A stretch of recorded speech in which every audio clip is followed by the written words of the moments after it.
Café et chocolat, l'entreprise et l'éducation sur la même longueur d'onde.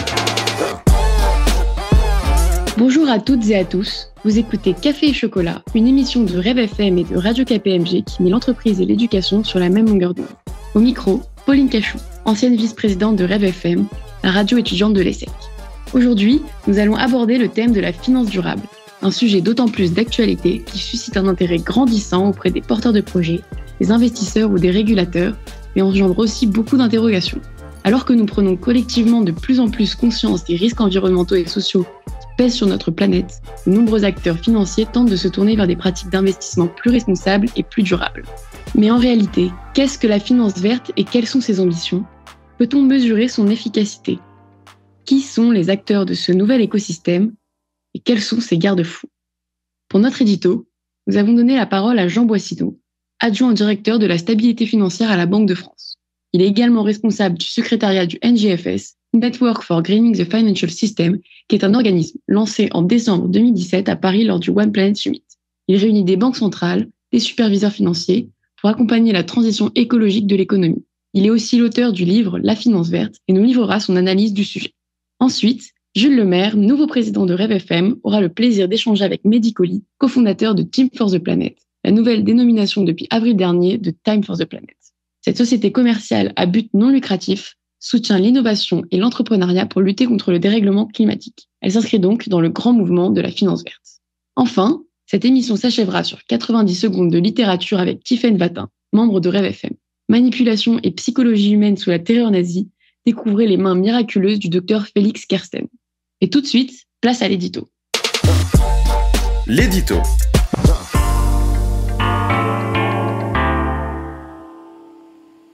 Je voudrais vous partager une réflexion qui m'est venue il y a quelques jours en échangeant avec des acteurs du monde économique autour de la question du changement climatique.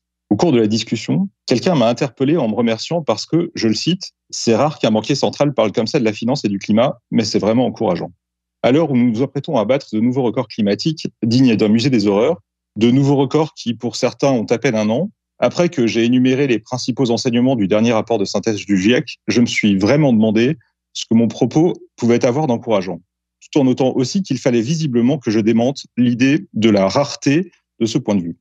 Je vais commencer par le démenti. J'ai la chance d'avoir la responsabilité du secrétariat d'un réseau de pratiquement 130 banques centrales et superviseurs et une vingtaine d'autres institutions qui collaborent ensemble pour prendre en compte les enjeux climatiques et environnementaux dans l'ensemble de leurs activités. Peut-être que le fait que les banquiers centraux s'intéressent au changement climatique est mal connu, mais ce n'est certainement pas rare. Lorsqu'une banque centrale prend la mesure des enjeux macroéconomiques et financiers, du changement climatique et de la transition de nos économies vers la neutralité carbone, lorsqu'elle commence à analyser les conséquences de la banalisation des événements climatiques extrêmes ou celles d'une transition trop tardive, mal anticipée et mal coordonnée peuvent avoir sur la stabilité financière, elle réalise vite que ces questions la concernent au premier chef, en raison même des missions qui sont les siennes. Donc non, le banquier central qui s'intéresse au climat, qui prend conscience des conséquences de l'insoutenabilité environnementale de certaines de nos activités et de l'urgence à réenchasser nos économies dans un rapport plus harmonieux avec la nature, ce n'est pas un spécimen rare. Mes collègues et moi travaillons tous les jours avec des centaines d'entre eux. Au-delà de ce démenti nécessaire, je me suis donc interrogé. Pourquoi mon propos, sans concession sur la gravité de la situation et sur l'urgence de l'action, comment ce propos pouvait-il être encourageant ? À la réflexion, cela tient peut-être à une triple conviction qui m'habite et que j'aimerais savoir partager par chacun d'entre nous. La première, c'est que nous n'avons pas pris la mesure du drame qui se prépare alors qu'il est déjà si tard. Le dernier rapport du GIEC s'ouvre sur une illustration particulièrement marquante à cet égard. Le climat tel que l'ont connu mes parents ou les vôtres, celui qui fait la toile de fond de notre art et de notre culture, ce climat-là a déjà disparu. Par ailleurs, en se projetant vers l'avenir, pour éviter le pire, nos économies et nos sociétés vont devoir se transformer en profondeur et en peu de temps. Il s'agit d'atteindre la neutralité carbone sans tarder et au plus tard d'ici 25 ans. C'est-à-dire que le monde dans lequel mes enfants auront l'âge qui est le mien aujourd'hui doit avoir beaucoup changé, ou bien je mourrai et ils vivront dans une planète si malade que notre maison commune ne sera bientôt plus habitable. La deuxième conviction, c'est qu'il n'est pas déjà trop tard et que c'est possible. Quand on y pense, le monde d'aujourd'hui a déjà beaucoup changé par rapport à celui du début des années 2000. La seule différence, c'est que nous n'avons pas le choix. La bonne nouvelle, c'est que le GIEC est assez clair sur la question. Les solutions techniques existent, elles sont économiquement raisonnables et la transition est financièrement réalisable. Ma troisième conviction, c'est que personne n'a seul la solution et que la contribution de chacun est nécessaire. Il faut des politiques climatiques, Il faut des entreprises et des ménages qui s'engagent dans la transition, mais il faut aussi des financiers parce que oui, la finance a un rôle à jouer, un rôle complémentaire, un rôle catalytique pour accompagner et accélérer la transition. Ce qu'on appelle la finance verte, c'est à la fois le financement des investissements verts qui fabriquent le monde de demain, mais c'est aussi en s'assurant que ce qui est financé est cohérent avec la transition, en prenant en compte la contrainte climatique dans toutes les décisions d'investissement ou de financement, de faciliter la transformation, une transformation qui écarte progressivement les actifs bientôt obsolètes et s'assure que notre économie est adaptée à la nouvelle donne. Bref, si la finance verte est souvent réduite à des projets verts et à des fonds verts, le véritable enjeu, c'est d'avoir des banques vertes, des banquiers et des financiers verts qui en comprennent les enjeux. L'interview.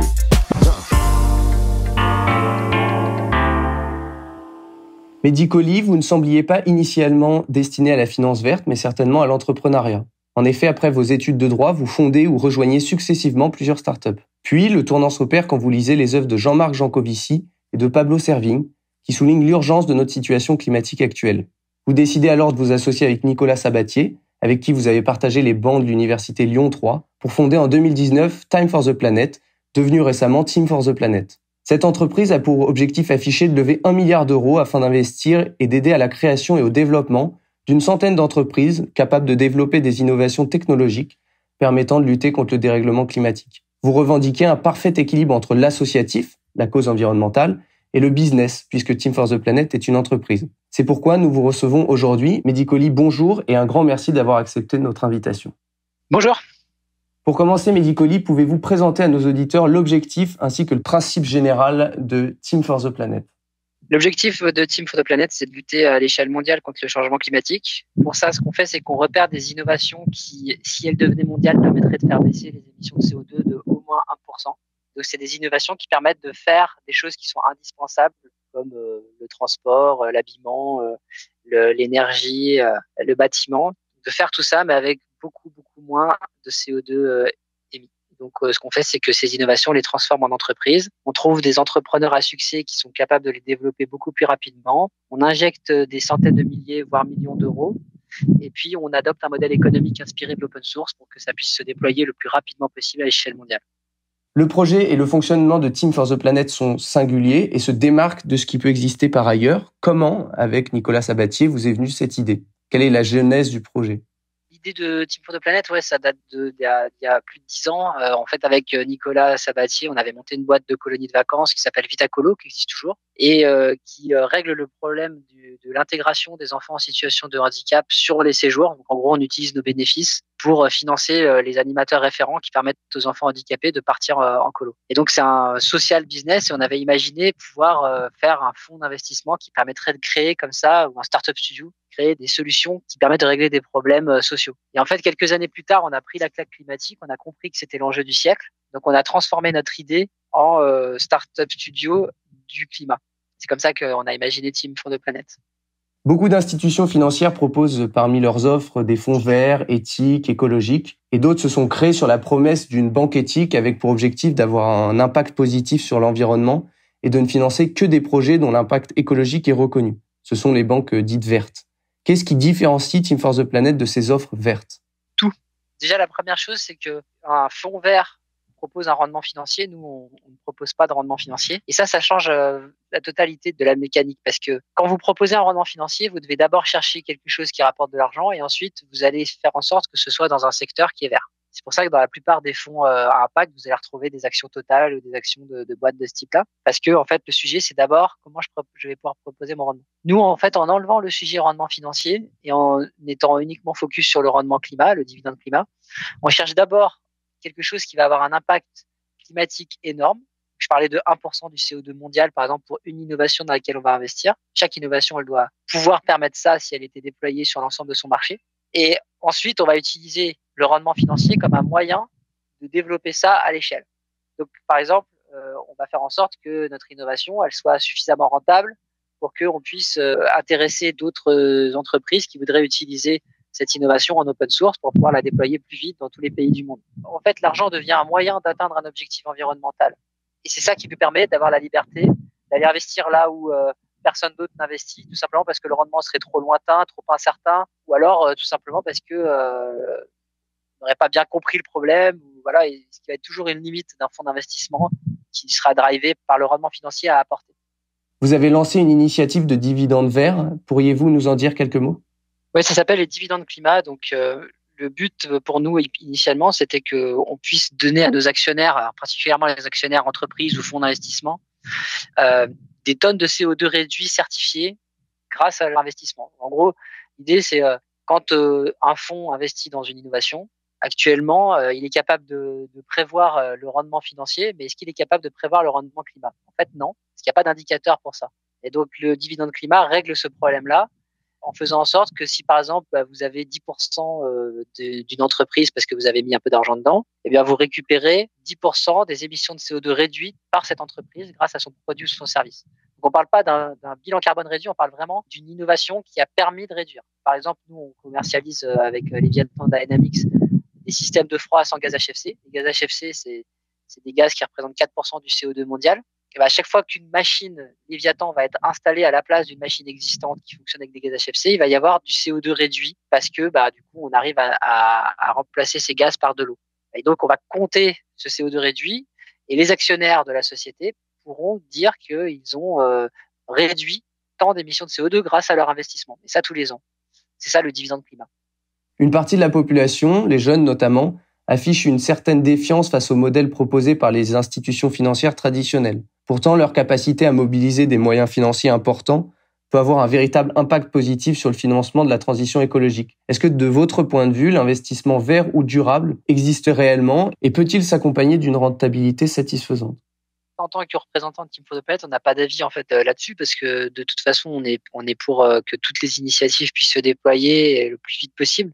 Donc, toute offre qui a vocation à aller améliorer un élément environnemental est positive.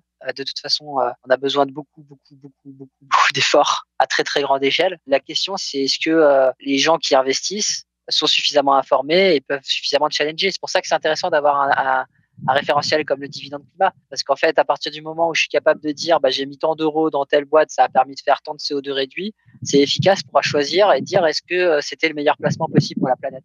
Il faut rendre tout ça comparable et pour ça, il faut se bouger pour avoir des méthodes fiables et certifiées qui permettent de savoir si on a vraiment bien fait de mettre les fonds là-dedans ou si finalement ça a été utilisé pour autre chose. Les activités bancaires et d'investissement sont très encadrées à la fois au niveau européen et français. En quoi Team for the Planet est-il impacté par ces obligations ? On est aussi encadré qu'un fonds d'investissement. On a le visa de l'autorité des marchés financiers. L'AMF a fait un très gros audit nous concernant parce que comme on a 110 000 actionnaires et qu'on communique assez fort sur Internet, ils recevaient beaucoup d'appels pour savoir si on était fiable ou pas. On était devenu le sujet numéro 1 d'appel de l'autorité des marchés financiers. Ça ne nous a pas du tout empêché d'obtenir le visa puisque après un audit et avoir pas mal challengé nos comptes et notre thèse d'investissement, et ils ont considéré que tout était réuni pour qu'on ait ce visa. Ma dernière question, Mehdi Colli, concerne le rôle que les grandes écoles et leurs étudiants doivent, selon vous, jouer dans ce grand mouvement de transformation durable. Je pense que les étudiants qui sortent des grandes écoles et qui sont nécessaires pour pouvoir aller staffer les entreprises, ils ont un pouvoir gigantesque qui est celui de dire non, je ne viendrai pas bosser chez vous. Mais je pense qu'ils ont cette capacité entre les mains, un peu comme on a notre carte de crédit pour aussi dire j'achète ou j'achète pas un produit qui va être néfaste pour le climat ou pour la biodiversité, c'est pareil. Je peux décider de ne pas aller dans une entreprise qui est néfaste pour le climat, voire qui ne s'engage pas suffisamment pour le climat. Et donc les écoles, à mon avis, doivent relayer ça, ce qui est pas évident parce que souvent les écoles sont très liées aux grosses boîtes et en général c'est les grosses boîtes qui vont être ciblées. Mais je pense que les grandes entreprises, c'est un ensemble de personnes et à l'intérieur des personnes qui composent les grandes entreprises comme les écoles, il y a énormément de prise de conscience et la plupart sont conscientes qu'il faut faire plus. Et en fait, c'est complètement absurde de vouloir dire qui sont les coupables, de vouloir juger les coupables, alors qu'en fait le but c'est de se bouger et d'agir. Et justement en fait en étant capable comme ça en tant qu'étudiant de dire cette année je bosserai pas pour telle boîte, mais par contre dès l'année prochaine je serai prêt à m'y engager parce que j'ai vu qu'elle a changé, qu'elle a switché, qu'elle a vraiment fait quelque chose de sincère et d'efficace. C'est un énorme moyen de faire évoluer ces entreprises là. Une grosse entreprise elle a besoin d'un trigger fort pour pouvoir vraiment agir et ça peut être un trigger très fort dont elle a besoin pour pouvoir se bouger. Merci beaucoup Mehdi Colli d'avoir pris le temps de venir à notre micro pour nous présenter Team for the Planet et de nous avoir partagé votre vision des enjeux de la finance verte. C'est un sujet qui nous tient à cœur en tant qu'étudiant et à titre personnel, je suis actionnaire de votre projet, donc je vous témoigne mon respect et mon soutien et espérons que de nombreux auditeurs rejoindront le mouvement.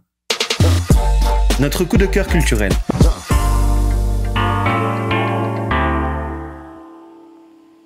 Je vais vous parler du livre Les Mains du Miracle, écrit par Joseph Kessel et publié en 1960. Il raconte la vie de Felix Kersten, un médecin finlandais spécialisé dans les massages thérapeutiques et qui, selon ses patients, dispose d'un véritable don pour les soulager. Cette histoire authentique se déroule pendant la Seconde Guerre mondiale et souligne le rôle fondamental que le docteur Kersten a joué en tant que thérapeute personnel d'Heinrich Himmler, le chef suprême des SS. Heinrich Himmler souffrait en effet de douleurs abominables que plus rien ne parvenait à apaiser. Et grâce à son don de manipulation, Felix Kersten parvient à prendre l'ascendant sur Himmler et à l'influencer chaque fois que celui-ci dépend des mains miraculeuses du docteur pour le soulager. Kersten obtient ainsi du chef des SS de nombreuses faveurs qu'il utilisera pour mettre à l'abri de très nombreuses personnes. Cependant, cette intimité avec Himmler lui vaut la suspicion et l'hostilité d'autres hauts dignitaires nazis tels que Heydrich et Kaltenbrunner, tous deux fortement impliqués dans la Shoah. Kersten est donc témoin au cœur de la machine nazie, de l'horreur de la solution finale, mais il est surtout un héros qui, au péril de sa propre vie, combat sans faire couler de sang la folie des nazis. Il aurait, selon les estimations, sauvé plus de 100 000 personnes, dont 60 000 juifs.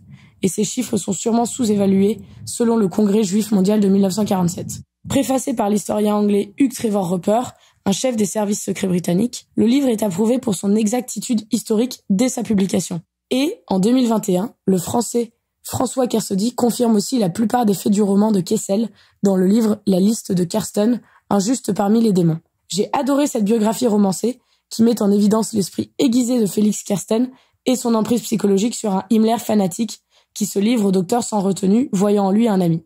Ce qui m'a particulièrement plu dans ce livre, au-delà de l'histoire et du courage extraordinaire de Kersten, c'est la manière dont les questions de manipulation et d'influence sont abordées. C'est presque un guide de la psychologie humaine. Je vous le recommande donc sans réserve.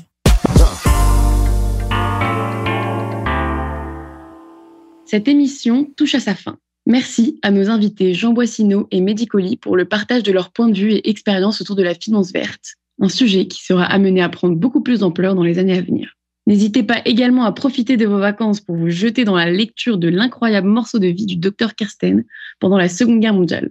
Nous vous souhaitons un très bel été et nous vous retrouvons avec grand plaisir à la rentrée pour la prochaine émission de Café et Chocolat. À bientôt sur nos ondes. Café et Chocolat, une émission de Radio KPMG et de Rêve FM.